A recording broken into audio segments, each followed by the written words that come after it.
Hello friends, আমি মৌসুমি। এখন আপনারা দেখছেন মৌসুমিস কিচেন। পাবদা মাছ তো সবারই প্রিয়। তো আজকে পাবদা মাছের রেসিপিটা আমি কি করে করছি চলো তোমাদের সঙ্গে একটু শেয়ার করে নিই। প্রথমে একটা মিক্সিং জারে কিছুটা সরষে আর কিছুটা পোস্ত আমি নিয়ে শুকনো গুঁড়িয়ে নেব। দেখো শুকনো গুঁড়ানো আমার হয়ে গেছে। ওর মধ্যেই আমি দুটো কাঁচা লঙ্কা আর একটু জল দিয়ে এবার একটা পেস্ট বানিয়ে নিলাম। দেখো সুন্দর স্মুথ পেস্ট বানানো হয়ে গেছে। আমি পাবদা মাছগুলো ধুয়ে বেছে অনেকক্ষণ নুন হলুদ মাখিয়ে রেখেছি যাতে ভেতর পর্যন্ত নুন হলুদটা ঢোকে। তারপরে একটা ফ্রাইং প্যান আমি গ্যাসে বসিয়ে তেলটা গরম করে ওর ওপরে পাবদা মাছগুলো একটা একটা করে সাজিয়ে লাল করে আমি ভেজে নিচ্ছি। দেখো ওই পিঠটা হয়ে গেছে, এবার উল্টে দিচ্ছি অপর পিঠটা ভাজার জন্য। আমি একটা একটা করে সব মাছ উল্টে পাল্টে লাল লাল করে আমার মোটামুটি ভাজাটা হয়ে এসেছে।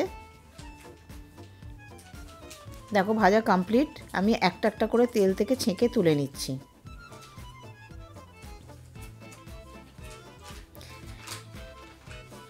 গ্যাসের ফ্লেমটা একটু কমিয়ে দিলাম।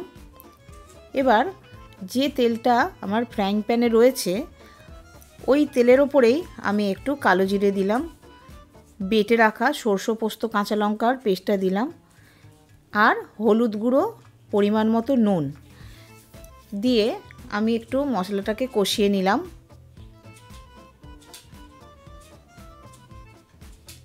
তারপরে দুটো গোটা কাঁচা লঙ্কা চিড়ে আমি রেখেছিলাম ওগুলো ওপর থেকে দিয়ে দিলাম। দিয়ে এবার সরষে পোস্তের ওপরেই জল দিয়ে দিলাম। দিয়ে মাছগুলো একটা একটা করে আমি মশলার ওপর দিয়ে দিলাম। দিয়ে যেই ফুটে উঠলো তখনই আমি ওপর থেকে কাঁচা লঙ্কা ছড়িয়ে গ্যাসের ফ্লেমটা একদম হালকা করে দিয়ে ওপর দিকটা ঢেকে কিছুক্ষণ রেখে দিলাম। দেখো তেলটা ওপরে ভেসে উঠেছে, আমার রান্নাটা কমপ্লিট হয়েছে।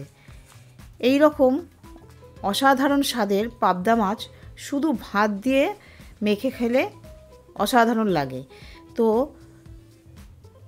আর কিছুই দরকার পড়বে না এরকম পাবদা মাছের ঝাল পেলে, জাস্ট ফাটাফাটি খেতে লাগে।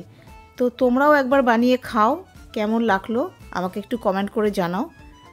আবার নেক্সট ভিডিওতে তোমাদের সঙ্গে দেখা হচ্ছে।